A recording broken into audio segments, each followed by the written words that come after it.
Vanakkam, very good morning, very good evening. Jai Shri Krishna Guruji. Welcome to the Bhagavad Gita Satsang, the song of divine in Tamil. Om Shri Gurubhyo Namaha, Om Shri Ganeshaya Namaha, Om Shri Saraswataya Namaha, Om Shri Guru Dattatreya Namaha, Om Shri Mahalakshmi Namaha. Gurur Brahma, Gurur Vishnu, Gurur Devo Maheshwaraha, Gurur Sakshat Parabrahma, Tasmai Shri Guruve Namaha. So we'll be continuing chapter 2, Sankhya Yoga, the yoga of knowledge, and we are doing Karma Yoga, the yoga of selfless action described. So last week, naanga vandu 44 verse la stop pannom, so we will continue. Chapter 2, Bhagavad Gita, verse 45.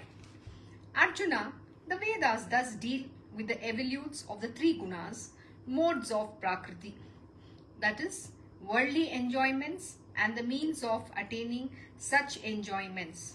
Be thou indifferent to these enjoyments and their means, rising above pairs of opposites like pleasure and pain, etc., established in the eternal existence, that is God, absolutely unconcerned about the fulfillment of wants and the preservation of what has been already attained.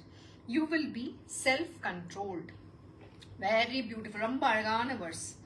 So பகவான் என்ன சொல்றாருன்றது இப்போ பாப்போம். Last week என்ன படிச்சோம்? Last week வந்து பகவான் என்ன சொல்றாரு? நாம வந்து நம்ம வாழ்க்கையில வந்து வெறும் பலன் அடையறதுக்காக சுவாமி கும்பிடக்கூடாது. அண்ட் கடவுள் யாருன்னு தெரிஞ்சிக்காம நாம வந்து மூட நம்பிக்கையோட போய் இந்த என்னது ஒரு உதாரணம் சொன்னேன் இல்லையா, இந்த தைப்பூசம் அந்த வேலு குத்திக்கிறது, அப்புறம் என்னது இந்த தீ மேல நடப்பாங்க, சில படத்துல நான் பார்த்திருக்கேன், அந்த மூவிஸ்ல எல்லாம் தீ மேல நடக்கிறது, இந்த மாதிரி சிலது மடத்தனமான நம்ம உடலை பெயின், நம்ம உடலுக்கு வந்து பெயின் கொடுத்து இந்த மாதிரி மூட நம்பிக்கையில செய்யறது ரிச்சுவல்ஸ் வந்து ஒரு பலனும் தெரியாது, கொடுக்காது. அண்ட் அப்படியே உங்களுக்கு அந்த பலனும் கிடைச்சா நீங்க வந்து அந்த கர்மாக்குள்ளதான் சிக்கிருப்பீங்க. அப்போ வந்து நீங்க என்ன ஆகும், உங்களுக்கு என்ன ஆகும், நீங்க வந்து மறுபிறவி எடுத்து அடிக்கடி வந்துட்டே போயிட்டு இருக்கும். ஏன்னா நீங்க இதுக்குள்ளவே சிக்கிட்டு இருக்கீங்க. நீங்க வந்து என்ன சொல்றது, எதிர்பார்ப்பு இல்லாம ஒரு காரியம் நீங்க செய்ய மாட்டேன்றீங்க. கோவில் போனா கூட வந்து எனக்கு இது வேணும் அது வேணும்னு கேட்கதான் போறீங்க. அது கேட்டு உங்களுக்கு அது கிடைச்சா கூட அந்த பலன்ல வந்து நிறைய கர்மா இருக்கு, அதுதான் உங்களுக்கு தெரியறது கிடையாது. சோ அதனால பகவான் சொல்றார், இந்த மாதிரி மூட நம்பிக்கையான பூஜைகள் எல்லாம் நீ போய் செய்யாத. ஏன்னா நீ வந்து பலனை எதிர்பார்த்துதான் நீ சுவாமியே கும்பிடுற. நீ வந்து உன்னோட உடம்ப வந்து துன்படுத்திக்கிற, ரொம்ப ஹர்ட் பண்ற, பெயின் கொடுக்குற. அந்த மாதிரி செஞ்சு நீ கடவுளை அடைய போறதே கிடையாது. நீ என்ன செய்ய போற, இந்த சின்ன சின்ன சுவாமிகள் இருப்பாங்க இல்லையா, நாம என்ன சொல்லுவோம், ஒரு ஊருக்கு சின்ன வில்லேஜுக்கு போனா, சின்ன கிராமத்துல போனா அந்த வந்து ஊர்ல வந்து ஒரு தேவி இருப்பாங்க. ஒரு ஊர்லயும் ஒரு தேவி இருக்கிறது, தேவியோ வேற காட்ஸோ காடஸஸோ யார் வேணா இருக்கலாம். சோ அந்த மாதிரி நீங்க தேவிய வணங்கி நீங்க சிலது ரிச்சுவல்ஸ் எல்லாம் இது பண்ணும் போது வந்து அது வந்து நல்லது கிடையாது. நீங்க வந்து சுவாமிய கும்பிடலாம். இப்ப எங்க ஊர்ல கூட அங்க வந்து ஒரு சுவாமி தேவி இருக்காங்க, பாப்பாத்தி அம்மன் பேரு அவங்களுக்கு. சோ அது வந்து கிராமத்தோட தேவி. அவங்க வந்து அந்த கிராமத்தை வந்து நல்லா இருக்கணும்ன்றது ஒரு காப்பாத்துறாங்க. அந்த கிராமத்துல அவங்கள வந்து நீங்க ரெஸ்பெக்ட் பண்ணணும். அப்கோர்ஸ் அவங்கள போய் எப்பவுமே வந்து ஒரு சின்ன பூஜை செஞ்சு ஜஸ்ட் அவங்கள வந்து சந்தோஷப்படுத்திட்டு வரணும். தேங்க்யூ எனக்கு நல்லா வச்சுன்றதுக்கு அப்படின்னு சொல்லிட்டு வரணும். சோ அதுல தப்பு கிடையாது. ஆனா அதை விட்டுட்டு நீங்க ஏதாச்சும் ஒரு ரிச்சுவல்ஸ்ல போறீங்க பாருங்க, அப்பதான் அது பெரிய தப்பு. எனக்கு இது வேணும் அப்படின்னு வேண்டிட்டு ஒரு பூஜை செய்யறது அது மகா பெரிய தப்பு. எதிர்பார்ப்பே இல்லாம போய் சுவாமி கும்பிடுறதா உண்மையான பக்தி. நீங்க எதிர்பார்ப்போட நீங்க என்னது, எனக்கு ஒரு பலன் வேணும், ஏதாச்சும் ஒண்ணு வேணும், உங்களுக்கு ஒரு உங்களோட கொள்கைகள் இருக்கு, அதுல ஏதாச்சும் உங்களுக்கு வேணும்னு நினைச்சு நீங்க போய் பகவானை கும்பிடுறது ரொம்ப பெரிய தப்பு. சோ இந்த மாதிரி மூட நம்பிக்கை தனம் எல்லாம் பண்ணக்கூடாது அப்படின்னு பகவான் லாஸ்ட் கிளாஸ்ல அந்த லாஸ்ட் வேர்ஸ்ல நம்ம கத்துன்றோம். அது கண்டினியூ பண்றார். அப்ப என்ன சொல்றார், Arjuna, the Vedas thus deal with the evolutes of three gunas, that is modes of Prakriti, which first வந்து என்ன, worldly enjoyments and the means of attaining such enjoyments. In the Vedas, நம்ம வந்து வேதாவே படிச்சது கிடையாது. வேதாஸ்ல என்ன எழுதிருக்கு, வேதாஸ் எல்லாமே அந்த எவல்யூட்ஸ்னா இந்த பிராகிருத்தில இருந்தா இந்த ஃபுல் கிரியேஷனே, இந்த யூனிவர்ஸே உற்பத்தி ஆயிருக்கு. சோ பிராகிருத்திய வந்து நாங்க மதர் நேச்சர்னு சொல்லுவோம், அவங்கள மான்னு சொல்லுவோம். மா ஏன் மதர்ன்றது ஏன் சொல்றோம், அம்மா அப்படின்னு சொல்றோம் இல்லையா? எதுக்கு? அவங்கதான் அத பர்த் கொடுக்குறாங்க, யூனிவர்ஸ வந்து கிரியேட் பண்ணிருக்காங்க அவங்க. சோ அவங்க பிராகிருத்தில இருந்தா இந்த யூனிவர்ஸே உற்பத்தியா வந்திருக்கு, அவங்கதான் கிரியேட் பண்றாங்க. இப்ப நீங்க வந்து ஒரு குழந்தைய பெக்குறீங்க இல்லையா, நீங்க பெத்தெடுத்துறீங்க. சோ அந்த அந்த பர்த்த வந்து நீங்க வந்து அந்த ஒரு குழந்தைய வந்து நீங்க ஜென்மம் கொடுக்கறதுனால நீங்க வந்து மதர்.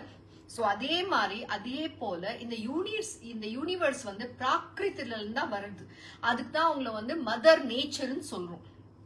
சோ மதர் நேச்சர்ல இருந்து வந்திருக்கு இந்த யூனிவர்ஸே, இந்த கிரியேஷனே அவங்கனால தான் ஆயிருக்கு. சோ அதுல இருந்து என்ன சொல்றாரு, Vedas thus deal with the evolutes of the 3 gunas. நமக்குள்ள இந்த 3 குணாஸ் இருக்கு. see எல்லாருக்குள்ளமே இந்த நம்ம வந்து உன்னோட குணா என்னன்னு சொல்லுவோம். குணாஸ்னா என்ன? நாம வந்து ஒண்ணு சாத்விக்னா ஒரு அவங்கள பார்த்தாலே அப்படியே கையெடுத்து கும்பிடணும் போல இருக்கும், அவங்ககிட்ட வந்து நல்ல சுபாவங்கள் இருக்கும். அவங்க வந்து ஒரு மாதிரி எப்படி சொல்றது, அவங்க வந்து ரொம்ப கருணாமயியா இருப்பாங்க, இல்லனா என்ன சொல்றது, உதாரணமா இருப்பாங்க, நிறைய எடுத்து கொடுப்பாங்க. சில பேர் வந்து ரொம்ப அப்படி கம்பேஷன் சொல்லுவோம், மத்தவங்களை பார்த்து பாவம்னு நினைப்பாங்க. அவங்களுக்குள்ள வந்து நிறைய தயா இருக்கும், கருணை இருக்கும். அப்புறம் மயான்னு சொல்லுவோம். மயானா ஒரு அன்பு காட்டுவாங்க எல்லாருக்கும். அப்படியே ஒரு அவங்கள பார்த்தாலே அப்படியே கையெடுத்து கும்பிடணும் போல இருக்கும். அவங்களுக்குள்ள ஒரு அந்த பாசிட்டிவ் எனர்ஜி, ஒரு அன்பு எப்பவுமே அவங்களுக்குள்ள இருந்தே இருக்கும். யார வந்து ஒரு மாதிரி தப்பா பேச மாட்டாங்க. இந்த மாதிரி எல்லாம் இருக்கிற சுபாவங்கள் அதுக்கு வந்து சத்துவன்னு சொல்லுவோம். இந்த சன்ஸ்கிருதத்துல வந்து சாத்விக் குணாஸ் நமக்குள்ள இருக்கிறது, அது வந்து சாத்விக்.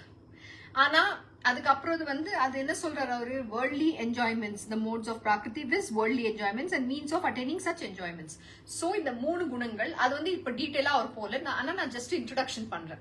சோ ஒண்ணு வந்து சத்துவ, அடுத்தது வந்து நம்ம ரஜஸ்ன்னு சொல்லுவோம். ரஜஸ்னா என்ன, நமக்குள்ள போய் நான் வந்து இந்த உலகத்துல வெற்றி அடையணும், நான் போய் பெரிய ஆள் ஆகணும், நான் வந்து எல்லாமே நான் நிறைய பணம் சம்பாதிக்கணும், அந்த மாதிரி உங்களுக்குள்ள ஒரு கொள்கை இருக்கும் நிறைய. அந்த மாதிரி மனுஷங்களை நீங்க பார்த்தாலே தெரியும், ஓகே இவங்க வந்து ரஜஸ் குணால இருக்காங்க. சோ இந்த சத்துவ ரஜஸ். அடுத்தது வந்து தமஸ்ன்னு எதுக்கு சொல்றோம்? தமஸ்னா சில பேர் பாருங்க, நீங்க சொல்வீங்க என்னது மூதேவியா இருக்கு, நீ ஒண்ணு வேலை செய்யி, ஒண்ணுமே சுறுசுறுப்பா இல்ல, நீ சோம்பேறியா இருக்க, இந்த மாதிரிலாம் நம்ம சொல்லுவோம். அந்த பர்சனுக்குள்ள இருக்கிற குணம் என்னன்னா தமஸ். அப்படியே ரொம்ப லெத்தாஜியா எப்ப பார் தூங்கிட்டு இருக்கிறது, ஒரு சுறுசுறுப்பே இல்லாம இருப்பாங்க. சோ இந்த 3 குணங்களும் நமக்குள்ளவே இருக்கு. இந்த 3 குணங்கள் யாரோட, அதோட காட்ஸ், அதோட ரெப்ரசன்டேட்டிவ் யாரு? சத்வா வந்து விஷ்ணு, ரஜஸ் வந்து பிரம்மாஜி. விஷ்ணு வந்து இந்த உலகத்தையே சஸ்டெயின் பண்றவர், அவர் வந்து அப்படியே அதை ஒரு பேலன்ஸ்ல வச்சிருப்பார். சோ அவர் வந்து அது காட் ஆஃப் சத்வ. அவர் எப்பவுமே குட்னஸ், லவ்னா அன்பு, அவர் எப்பவுமே அந்த ஒரு இதுலதான் இருப்பார். அவரோட குணமே ஃபுல்லா அதுதான். சோ அவரு விஷ்ணு. அடுத்தது வந்து இவர் வந்து கிரியேஷன், ரஜஸ்ல வந்து யாரு? பிரம்மாஜி. ஏன்னா அவர் வந்து இந்த உலகத்தை வந்து நிர்மாணம் பண்ணிட்டே இருக்கார். நான் இது செய்யணும், நான் அது செய்யணும், நான் இந்த கிரியேஷன் பண்ணும் அப்படின்னு சொல்லி. அடுத்தது வந்து என்ன? தமஸ் என்னது? சிவா, லார்ட் சிவா வந்து தமோ குணாவோட காட் அவரு. ஆனா தமோ குணால இருந்தாலும் அவர் என்ன அவர் ஹையஸ்ட் அவரு. ஏன்னா அவர் வந்து அவ்வளோ புனிதமானவர். அவர் வந்து காட் ஆஃப் டிஸ்ட்ரக்ஷன், அது தப்பா எடுக்க வேண்டாம். தமோ குணனா என்ன? இந்த ராட்சஸ், இவங்க எல்லாம் பிசாச்சி, பேய், அதெல்லாம் அந்த டீமன்ஸ் சொல்லுவோம்ல, ராட்சஸ் எல்லாம் இருப்பாங்க இல்லையா, அவங்களோட அதிபதி அவரு. அப்புறம் அவருக்கு இன்னொரு பேர் கூட இருக்கு, பசுபதி நாத் கூட சொல்லுவாங்க.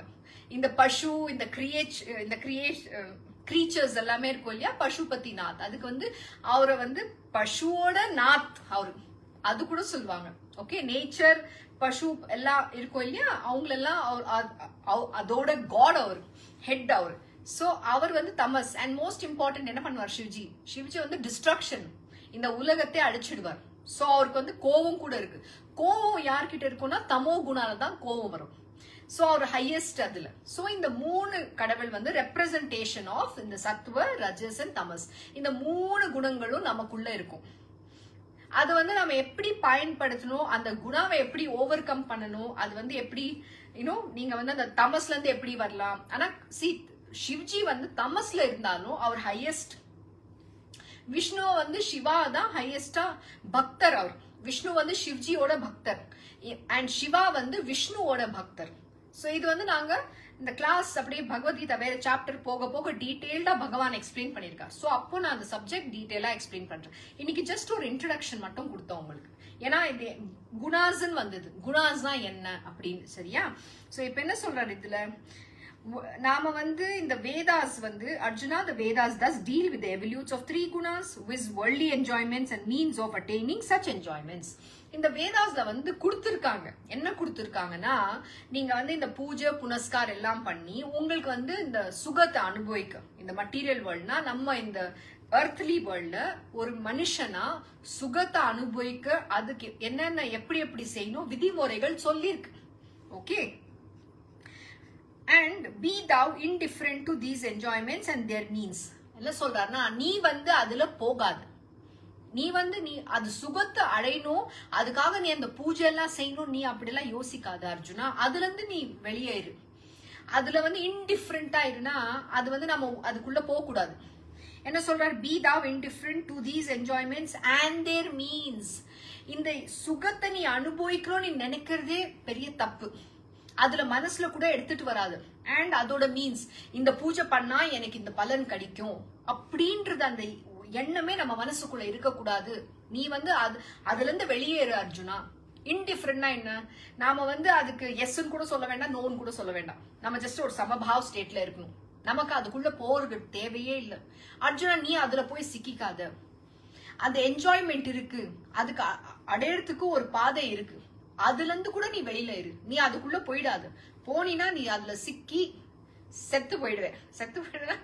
ஆமா, அந்த அந்த சைக்கிள் டெத் பர்மனன்ட். ஆனா திருப்பி திருப்பி பிறவியில நீ வந்துடுவேன். அது கர்மாவா மாறிடும். அதுல போகவே போகாத, அது பெரிய டேஞ்சர் அப்படின்னு சொல்றாரு. அடுத்தது என்ன சொல்றாரு, and okay, rising above pairs of opposites like pleasure and pain etc. அது திருப்பி போன வருஷத்துல சொன்னதே அவர் என்ன சொல்றாரு, ரைஸ் அபவ். ரைஸ் அபவ்னா pairs of opposites, pleasure and pain. நாம வந்து சுகம் துக்கம் அப்படின்னு சொல்றோம். ரெண்டுமே நமக்கு இருக்கு. அதுல வந்து நம்ம ஏன் சிக்கிக்கிறோம்? ஒண்ணு வந்து துக்கம் வந்தா, ஐயோ எனக்கு எவ்வளவு கஷ்டம் வருது, எனக்கு மட்டும் ஏன் கடவுள் இப்படி சோதிக்கிறாரு அப்படின்னு நம்ம வந்து ஒரு அழுறோம் இல்லையா? எனக்கே இப்படி ஒரு வாழ்க்கை அமைஞ்சிச்சு. அதுக்கப்புறம் ஏதாச்சும் கொஞ்சம் சந்தோஷம் வந்தா வந்து என் வாழ்க்கை எவ்வளவு நல்லா இருக்கு, கடவுள் சந்தோஷத்தை கொடுத்துருக்காரு, ரொம்ப சந்தோஷம் அப்படின்னு நினைக்கிறோம். ஆனா இது ரெண்டுமே வந்து அந்த நிமிஷத்துக்கு தான். நீங்களே யோசிச்சு பாருங்க, எத்தனை தடவை நீங்க அழுந்திருக்கீங்க, எத்தனை தடவை சந்தோஷப்பட்டிருக்கீங்க. சந்தோஷம் வந்து கொஞ்சம் தான் ஒரு மனிதனோட வாழ்க்கையில, ஆனா துக்கம் தான் நிறைய இருக்கும். அப்ப எப்பவுமே எல்லாரும் என்ன சொல்லுவாங்கப்பா, என்னோட லைஃப் கதை நீ கேட்டீங்கன்னா எவ்வளவு சோகம் இருக்கு தெரியுமா அதுல அப்படின்னு சொல்லுவோம். எல்லாரோட லைஃபும் சோக கதை தான். நாம வந்து நமக்கு இந்த கொடுத்த வாழ்க்கையில வந்து நாம வந்து இன்னும் நல்லது இருக்குன்னு அது பார்க்க மாட்டோம். நமக்கு தெரியறதெல்லாம் நான் எவ்வளவு கஷ்டப்பட்டிருக்கேன், என்னோட வாழ்க்கையே ஒரு ஒரு துக்க கதை, ஒரு சோக கதை அப்படின்னு சொல்லுவோம். ஆனா நம்ம ஏன் அதை சோக கதை நினைச்சுக்கணும்? நம்ம வாழ்க்கைய நல்லா இருக்கிறதுக்கு அதை வந்து எப்படி பார்க்கணும்ன்றது நம்ம பார்வையில தான் இருக்கு. அது துக்கம் சுகம்ன்றது கிடையாது. நாம அதை எப்படி பார்ப்போம் அப்படின்றது தான் ஒரு இது எக்ஸாம்பிள். நான் ஜஸ்ட் ஒரு உதாரணத்தை சொல்றேன். இந்த ஜப்பான்ல வந்து இந்த லேடி, சாரி நான் அந்த பேர் எழுதிக்கணும்னு நினைச்சேன், நான் மறந்துட்டேன். ஆனா அடுத்த கிளாஸ் நாளைக்கு நான் சொல்றேன் அந்த பேர். இந்த ஒரு லேடி இருந்தாங்க, அவங்க வந்து 80 வயசுக்கு மேல இருக்கும் அவங்களோட வயசு. அவங்களுக்கு வந்து இந்த ஸ்மார்ட் போன் இருக்கு இல்லையா, டெக்னாலஜி, இப்ப எல்லாருமே டெக்னாலஜி, இந்த போனு அதுல என்னென்னமோ பண்றாங்க. ஆனா வயசானவங்களுக்கு அது ஒண்ணுமே புரியறது கிடையாது. இப்ப பாருங்க, நீங்க எல்லாம் வந்து எப்படியோ கத்துண்டு யாரோ உங்களுக்கு ஹெல்ப் பண்றாங்க, ஹெல்ப் பண்ணி நீங்க இந்த சத்சங்ல உக்காருங்க. அதுவே எனக்கு ரொம்ப பெரிய பெருமை. அட்லீஸ்ட் அவ்வளோவாவது நீங்க எஃபர்ட் போட்டு அது ஒரு நீங்க கேட்கணும், நான் இது கத்துக்கணும்ன்றது ஒரு ஆர்வத்தோட வரீங்க. அது அனுகிரகம், கடவுளோட கிருஷ்ண பகவானோட அனுகிரகமே அதுதான் நீங்க வந்திருக்கீங்க. சோ இந்த லேடிக்கு என்ன ஆச்சுன்னா, அவங்களுக்கு வந்து அந்த போன் யூஸ் பண்ண தெரியல. இவங்க வந்து ஜப்பான்ல இருக்காங்க, ரொம்ப வயசானவங்க. அவங்களுக்கு ரொம்ப கடுப்பா இருந்தது. இது என்னது இது, எனக்கே ஒண்ணு தெரியல, யாரும் அவங்களுக்கு சொல்லி கொடுக்கற கூட தயாரா இல்லை. அப்ப அவங்களே என்ன பண்ணாங்க, அந்த போனை எடுத்து அதெல்லாம் எப்படி செய்யணும் அப்படின்னு கத்துண்டு அவங்க யோசிச்சாங்க, என்ன மாதிரி வயசானவங்க எத்தனை பேர் இந்த மாதிரி கஷ்டத்துல இருப்பாங்க. ஏன்னா சின்ன பசங்க கொஞ்சம் கேட்டு பாருங்க, எனக்கு இது வரல கொஞ்சம் கத்து கொடுப்பானா அப்படி ஸ்பீடா ஏதாச்சும் சொல்லிட்டு போவாங்க. உனக்கு எத்தனை தடவை சொல்றது, உனக்கு வரதே இல்லை, உனக்கு எதுக்கு இது தெரிஞ்சு நீ என்ன பண்ணிக்க போற அப்படின்னு உங்க பேரன் பேத்தி யார் வேணா சொல்லலாம். உங்க பையன் பொண்ணு எல்லாருமே இப்படி பேசலாம். அது அப்படிதான் பேசுவாங்க. அந்த மாதிரி ஒரு ஆட்டிடியூட். பொறுமையா உக்காந்து சரி வரலையே கத்து கொடுக்கணும்ன்றது அந்த தாழ்மையே கிடையாது இந்த யங்ஸ்டருக்கு எல்லாம். அவங்க வந்து எப்பவுமே நீ இதே தான் கேட்டுட்டு இருப்ப, நீ எல்லாம் இது கத்துட்டு இப்ப என்ன பண்ண போற, உனக்கு எதுக்கு இன்ஸ்டாகிராம், உனக்கு எதுக்கு யூடியூப் அப்படிலாம் சொல்லுவாங்க. நம்ம டெக்னாலஜி தெரிஞ்சுக்கிறது தப்பு கிடையாது, அதை வந்து துருபயோகம் பண்ணக்கூடாது, அதை வந்து நல்ல உபயோகம் பண்ணும், அது வந்து பயன்படுத்தணும், நமக்கு வந்து அறிவு வளர்த்துக்க பயன்படுத்தணும். அதை விட்டுட்டு நீங்க போய் அந்த என்னது இந்த ஸ்க்ரோல் ஷார்ட்ஸ் பார்த்துட்டு இன்னும் குப்பையா ஆகுறதுக்கு உங்க மனசு அந்த மைண்ட் வந்து அதுலயே ஒட்டிட்டு அட்டாச்மெண்டா அது ஒரு அடிக்ஷனா ஆயிடக்கூடாது. அது இல்லாம நீங்க வந்து உங்களோட அறிவு வளர்த்துக்க ஒரு நாலேஜ் கத்துக்கிறதுக்கு பயன்படுறதுல தப்பே கிடையாது. சரிங்களா? சோ இந்த லேடி என்ன பண்ணாங்க, என்ன மாதிரி இந்த உலகத்துல எத்தனை பேர் இருப்பாங்க அப்படின்னு சொல்லி அவங்க வந்து எல்லாருக்கும் ஹெல்ப் பண்ணும்னு சொல்லிட்டு அதெல்லாம் போய் கத்துட்டு அந்த வெப் டெவலப்மெண்ட் அது எப்படி பண்ணும் அதெல்லாம் போய் கத்துட்டு அவங்க வந்து ஒரு ஆப் அப்படியே டெவலப் பண்ணாங்க. ஷாக் ஆயிட்டு. நாம எல்லாமே கொஞ்சம் தெரிஞ்சுக்கணும்னா நம்ம எவ்வளவு கஷ்டப்படுறோம். எனக்கு வேண்டாம், ஃபர்ஸ்டே நம்ம வந்து எனக்கு தெரியாது, எனக்கு வராது அப்படின்னு சொல்றோம். ஆனா அவங்க வந்து அது ஒரு தடங்கலா எடுக்கு. அவங்க வந்து அந்த ஒரு எனக்கு ஒரு கஷ்டமா அவங்க யோசிக்கல. ஆனா இத வந்து இந்த ஒரு ப்ராப்ளம வந்து நான் எப்படி சால்வ் பண்ணலாம் தான் அவங்க யோசிச்சாங்க. எனக்கு வரல இல்லையா, என்ன மாதிரி எத்தனை பேர் இருப்பாங்க, அவங்களுக்காக நான் அந்த ஒரு ஆப்பை கிரியேட் பண்றேன், அதுல எப்படி இதெல்லாம் செய்யணும்னு நான் சொல்றேன்னு சொல்லி அவங்க கிரியேட் பண்ணாங்க. வேர்ல்ட்ல இருக்கிற பெரிய கம்பெனி, நான் இந்த கூகுள்னு தெரியல ஆப்பிள்னு தெரியல, அங்க அமெரிக்காக்கு அவங்களுக்கு கூப்பிட்டு வேர்ல்டுலயே அவங்க வந்து யங்கஸ்ட் வெப் டெவலப்பர் அப்படின்னு அவங்களுக்கு ஒரு டைட்டில் கொடுத்து அவங்கள வந்து அவார்டு பண்ணாங்க. அத்தனை வயசாகி கூட செய்யறதுக்கு தன் திறமை இருக்கு இல்லையா. இப்ப நமக்குள்ள திறமை இல்லையா, ஆனா அந்த கத்துக்கணும் நான் இப்ப கூட செய்யலான்ற அந்த ஆர்வம் மட்டும் உங்களுக்குள்ளதான் வரணும். அது வந்து வெளியில இருந்து யாரும் கொண்டு வர முடியாது. இங்க வந்து இந்த நாலேஜ் தான் நம்ம கொடுக்க முடியும். ஆனா அந்த நாலேஜை நீங்க எடுத்துட்டு அதை எப்படி படுத்திக்க போறீங்க, நீங்க முன்னுக்கு வர வந்து அது உங்க கையில மட்டும்தான் இருக்கு. அது மத்தவங்க யாருமே ஒண்ணும் சொல்ல முடியாது. அப்ப இந்த ஒரு வயசான இந்த அம்மா அந்த வயசுல போய் செஞ்சு அவ்வளவு பெரிய பேர் வாங்கினாங்க. அவங்கள வந்து டிக்கெட் போட்டு அமெரிக்காவுக்கு கூட்டிட்டு போய் அந்த ஒரு பெரிய கான்ஃபரன்ஸ்ல எல்லார் நடுவுல அவங்கள வந்து பேச விட்டு, அவங்களுக்கு ஒண்ணுமே தெரியாது, ஒரு வில்லேஜ்ல இருக்காங்க, அவங்களோட பேரு அந்த டீடைல்ஸ் எல்லாம் நான் அனுப்புறேன், படிச்சு பாருங்க அவங்கள பத்தி. சோ பாஷை தெரியல, இங்கிலீஷ் அவ்வளவா வராது, ஏன்னா ஜாப்பனீஸ்காரங்க அவங்க. அப்படி இருந்தும் அவங்க செஞ்சிருக்காங்க. அதுதான் நான் செய்யணும்ன்றது வந்து உங்களுக்குள்ளதான் இருக்கு. சோ என்ன சொல்ல வரேன்னா, நம்ம வாழ்க்கையை வந்து நம்ம எப்படி பார்க்கணும்ன்றது நம்ம கையில தான் இருக்கு. நாம வந்து இது எல்லாமே எனக்கு கஷ்டம், என்னோட வாழ்க்கையே இப்படி வீணாக்கி போச்சுன்னு நினைக்கிறது எல்லாரும் அது சர்வசாதாரணம், எல்லாரும் அப்படிதான் நினைப்பாங்க. ஆனா எனக்கு பகவான் இவ்வளவு நல்ல ஒரு ஆப்பர்ச்சுனிட்டி கொடுத்து ஒரு வாய்ப்பை உருவாக்கி கொடுத்திருக்காரு. ஆனா இந்த வாய்ப்பை பயன்படுத்தி நான் என்ன நினைச்சிருக்கணும் அது சாதிக்க முடியும்ன்றது தன்மை வந்து உங்களுக்குள்ளதான் இருக்கு. அதை வந்து நீங்க வெளியில கொண்டு வரணும். மத்தவங்க என்ன சொல்வாங்க, நான் இது செய்ய முடியுமா அப்படிலாம் யோசிக்கலையே, என்னால முடியுமா அப்படின்னு யோசிக்கல, ஆனா முயற்சி பண்ணாங்க. அப்படி முயற்சி பண்றச்ச பட்சத்துல வந்து கடவுள் உங்களுக்கு வழி காட்டுவார். அவர் வந்து அந்த கதவெல்லாம் ஓபன் பண்ணி விடுவார். இந்த அம்மாக்கு என்ன தெரிஞ்சது சொல்லுங்க, அவங்க 80 வயசு பிளஸ் வெப் டெவலப்மெண்ட் பண்ணாங்க இல்லையா, ஒரு ஆப். அவங்கள மாதிரி எத்தனை பேர் இந்த உலகத்துல இருப்பாங்க, இந்த மாதிரி தெரியாம அவங்க எப்படி அதை அவங்களுக்கு சொல்லி கொடுக்க முடியும் அப்படின்னு யோசிச்சாங்க. நம்ம வாழ்க்கையில கூட நாம வந்து யோசிப்போம், இது நான் என்ன பண்ண போறேன், நான் சும்மா எனக்கு வயசாயிடுச்சு இல்ல. இப்ப நீங்க வந்து சில பேர் என்ன நினைப்பீங்க, 50 வயசுக்கு மேல வந்து எனக்கு ஒரு வாழ்க்கையே இல்ல, நான் இப்படிதான் இருக்கணும் அப்படின்னு நீங்க எல்லாம் யோசிப்பீங்க. நான் போய் இப்ப என்ன சாதிக்க போறேன் அப்படின்னு யோசிக்கிற ஆள் நிறைய பேர் இருக்காங்க. அண்ட் இப்ப நீங்க அந்த ஏஜ்ல, ஆனா நீங்க சின்ன பசங்க கூட எடுத்துக்கோங்க, 16 வயசு இருக்கட்டும் இல்ல ஒரு காலேஜே போட்டோம், நான் என்ன செய்ய போறேன்னே எனக்கு தெரியாது. 2 விதமா இருக்கீங்களா. ஒண்ணு வந்து நான் என்ன படிக்கணும், எனக்கு என்ன படிக்கணும் கூட எனக்கு புரியல அப்படின்னு சொல்றவங்களும் நிறைய பேர் இருக்காங்க. நீங்க வந்து என்ன சொல்வீங்க, என் வாழ்க்கையே முடிஞ்சு போச்சு, இதுக்கு மேல நான் என்ன சாதிக்க போறேன் இப்படின்னு நீங்க சொல்வீங்க. இதுல ரெண்டுமே என்ன பண்றீங்கன்னா, நீங்க வந்து ஒரு லட்சியத்தோட இல்லவே இல்லை. நான் இது செய்ய முடியும், எவ்வளவு வாய்ப்பு இருக்கு. கடவுள் வந்து இந்த உலகத்துல வந்து வாய்ப்புக்கு குறைவே கிடையாது. ஆனா நீங்க அதை தேடுறீங்களா? நான் படிக்கணும், நான் தெரிஞ்சுக்கணும், நான் ஏதாச்சும் சாதிக்கணும், அந்த ஒரு கொள்கை உங்களுக்குள்ள இருக்கா?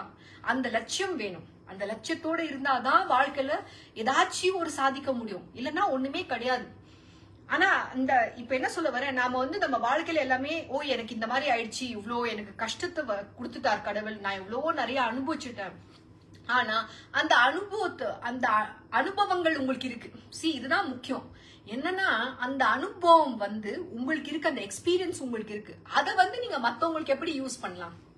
மத்தவங்க கூட அந்த கஷ்டத்தை அனுபவிக்கிறாங்க இல்லையா, அவங்களுக்கு நீங்க எப்படி ஒரு உதாரணமா இருக்கலாம்? உலகத்துக்கு நான் எப்படி நல்லது செய்யணும், இததான் யோசிக்கணும். இது யாருமே யோசிக்க மாட்டேங்கிறாங்க. ஏன்னா அந்த அம்மா 80 வயசு ஆயிடுச்சு, நான் இப்ப என்ன நான் சாவ கிடக்க போறேன், எனக்கு எப்பயோ சாவு வரும்னு அப்படின்னு அவங்க யோசிக்கல. ஆனா என்ன யோசிச்சாங்க, ஐயோ எனக்கு தெரியாது, நான் கஷ்டப்படுறேன், நான் வந்து இந்த மாதிரி எத்தனை பேருக்கு நான் ஒரு உதவியா இருக்கலாம் அப்படின்னு நினைச்சு சாதிச்சாங்க இல்லையா, அந்த வயசுல போய் சாதிச்சாங்க இல்லையா. அதுதான் நமக்குள்ள இருக்கிற அந்த திறமை நம்ம வெளியில எடுத்துட்டு வரணும்.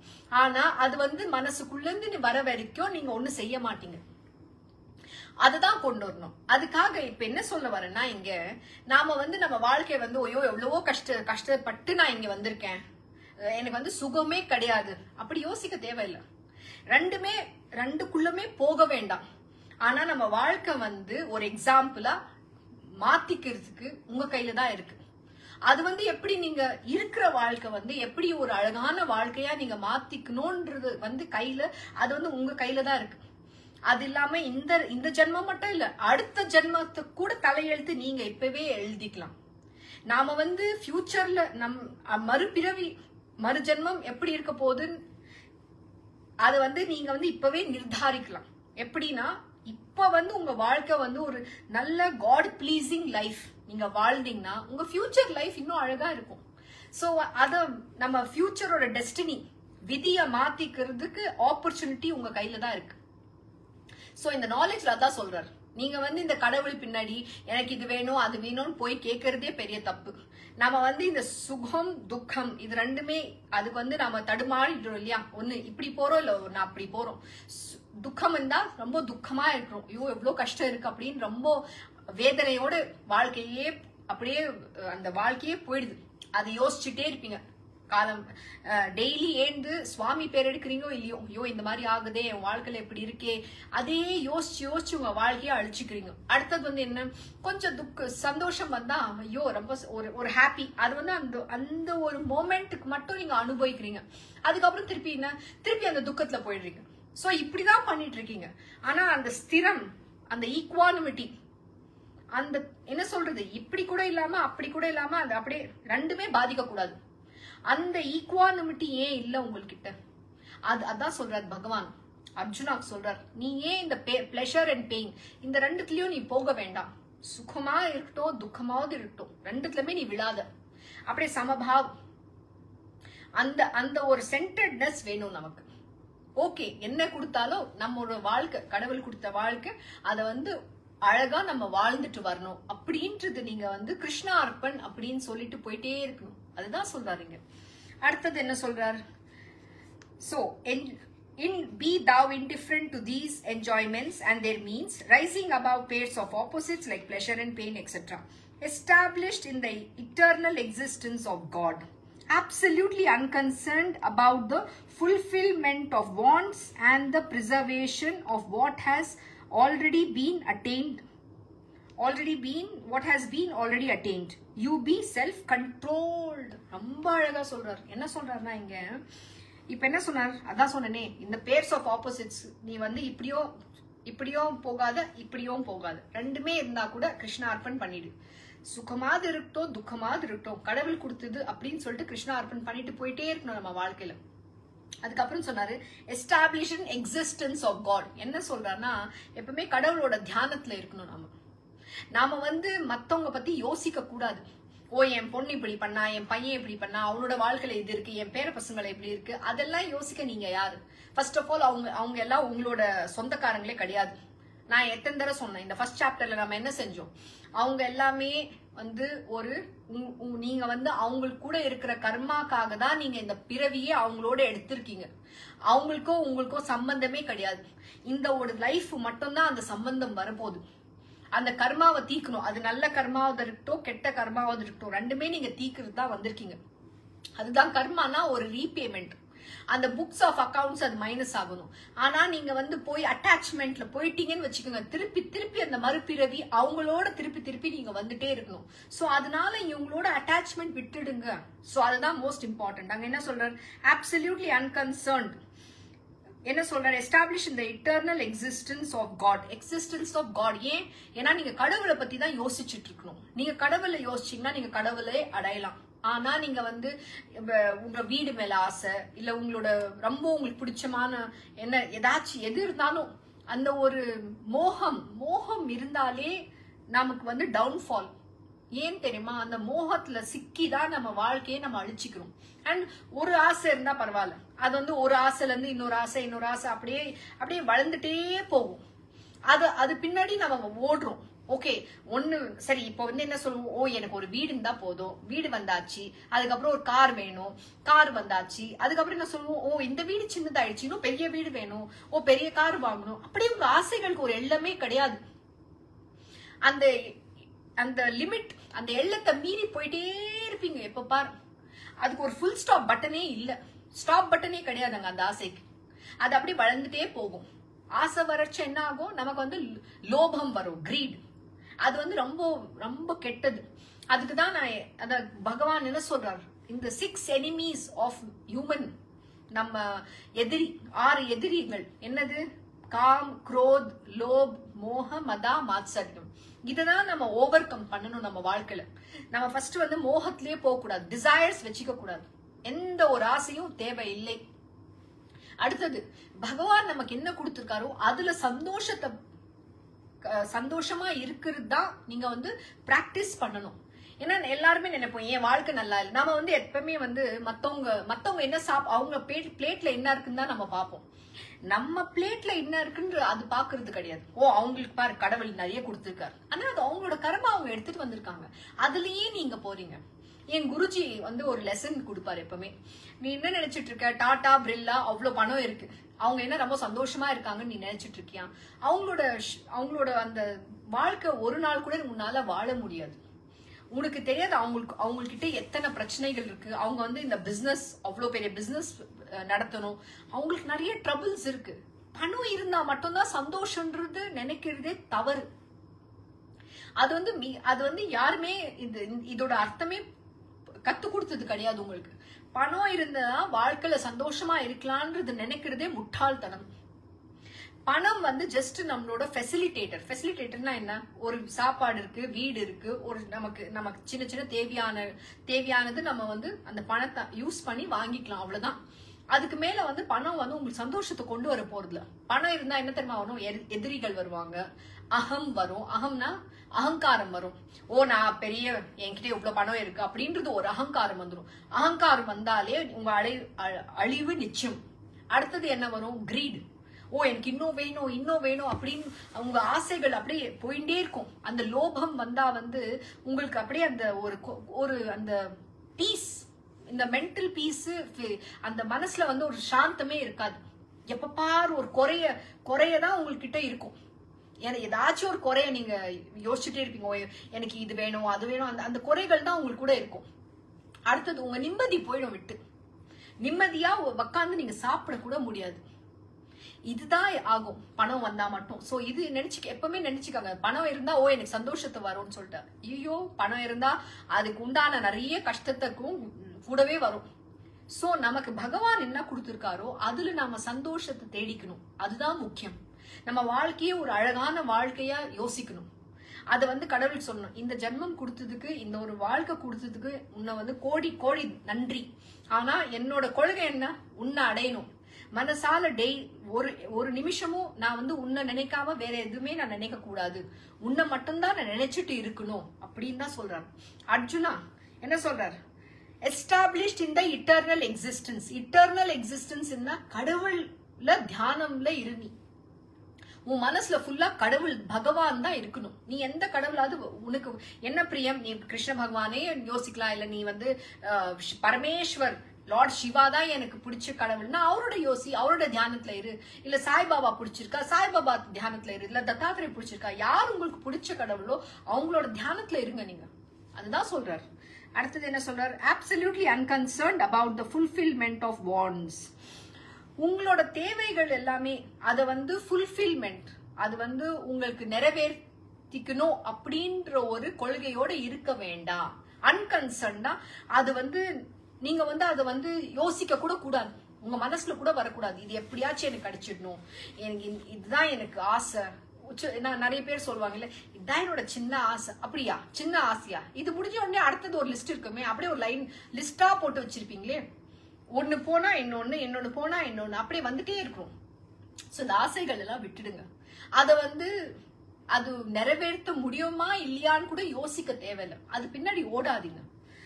அப்புறம் என்ன சொல்றேன்? and the preservation of what has already been attained, you be self controlled. இது வந்து ஆசைகள் இருக்கிறது மட்டும் கிடையாது.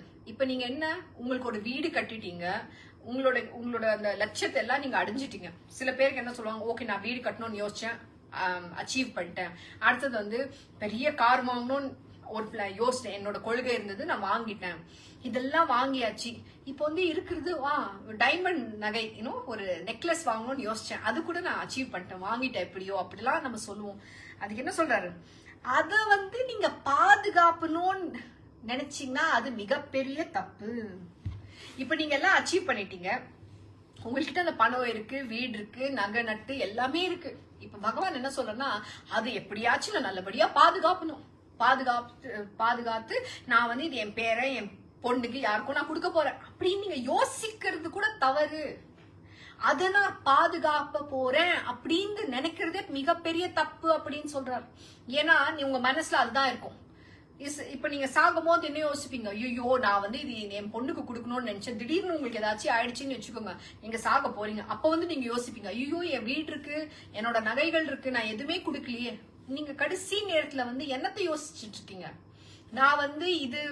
நான் வந்து இதெல்லாம் பண்ணேன், ஆனா இது யாருக்கும் நான் கொடுக்க முடியலையே, அது என்ன பண்ண போறாங்க, இவங்க எல்லாம் அது தகுதி உள்ளவங்க கூட கிடையாது அப்படின்னு யோசிச்சுட்டே நீங்க செத்தீங்கன்னா திருப்பி மறுபிறவி எடுத்து ஏதாச்சும் அந்த ஒரு புழு பூச்சி அந்த மாதிரிதான் மறுபிறவி எடுப்பீங்க. இல்லைன்னா நீங்க கடைசியா என்ன யோசிச்சீங்களோ அதுதான் நீங்க அந்த ஜென்மம் தான் நீங்க அடைவீங்க.